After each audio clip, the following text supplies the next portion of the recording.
Luka mendalam masih menyelimuti Marcella Rival atau yang akrab disapa pesulap merah. Sang istri, Tika Megalestari, meninggal dunia setelah berjuang melawan sakit anemia aplastik dan kanker mulut. Adakah hubungannya anemia aplastik dengan kanker mulut?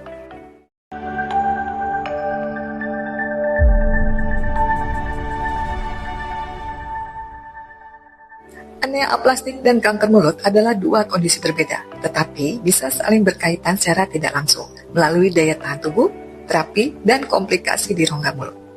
Apa itu anemia aplastik? Anemia aplastik adalah kelainan serius saat sumsum tulang gagal memproduksi sel darah, seperti sel darah merah, sel darah putih, dan trombosit. Akibatnya anemia berat, mudah infeksi, dan mudah pendarahan. Anemia aplastik merupakan suatu kondisi di mana terjadi penurunan komponen darah, di mana komponen darah kita terdiri dari sel darah merah, sel darah putih, dan keping darah atau trombosit. Penyebab dari penurunan komponen darah ini karena adanya kegagalan sumsum tulang di dalam memproduksi komponen darah tersebut. Lalu apa itu kanker mulut?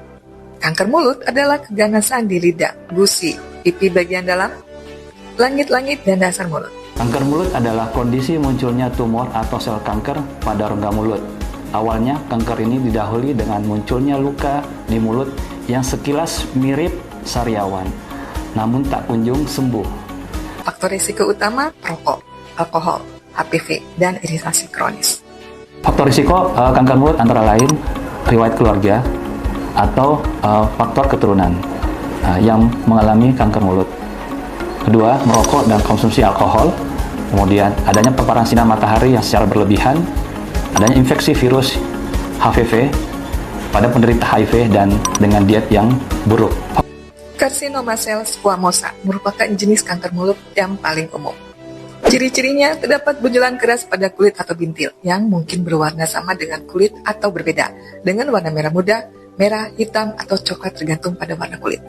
Luka datar dengan kerak bersisik yang tampak kering dan kasar. Luka baru atau area yang meninggi pada bekas luka lama atau luka lainnya.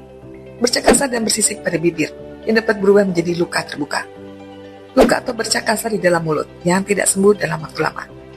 Bercak yang meninggi atau luka seperti kutil di area anus atau alat kelamin.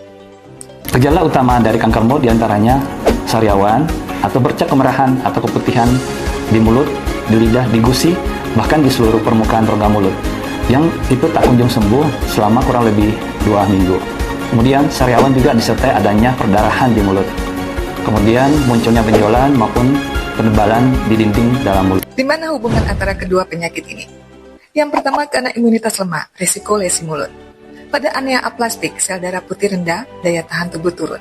Akibatnya sariawan berat dan berulang, infeksi jamur atau bakteri kronis, serta luka mulut sulit sembuh. Luka kronis yang tidak sembuh bisa menjadi faktor resiko keganasan meski bukan penyebab langsung. Lalu yang kedua, efek terapi anemia aplastik. Beberapa terapi seperti obat imunosupresan dan transplantasi sumsum tulang dapat menurunkan sistem imun jangka panjang, meningkatkan risiko kanker tertentu termasuk kanker rongga mulut meski jarang. Lalu yang ketiga, pendarahan dan ulkus mulut. Trombosit rendah menyebabkan gusi mudah berdarah, luka mulut menetap.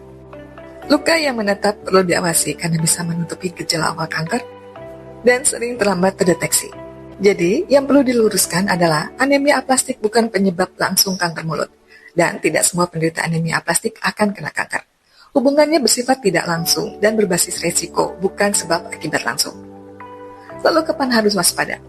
Penderita anemia aplastik perlu diperiksa jika ada sariawan lebih dari 2 minggu, luka mulut tidak sembuh, benjolan di lidah atau gusi, nyeri saat menelan, perdarahan tanpa sebab jelas.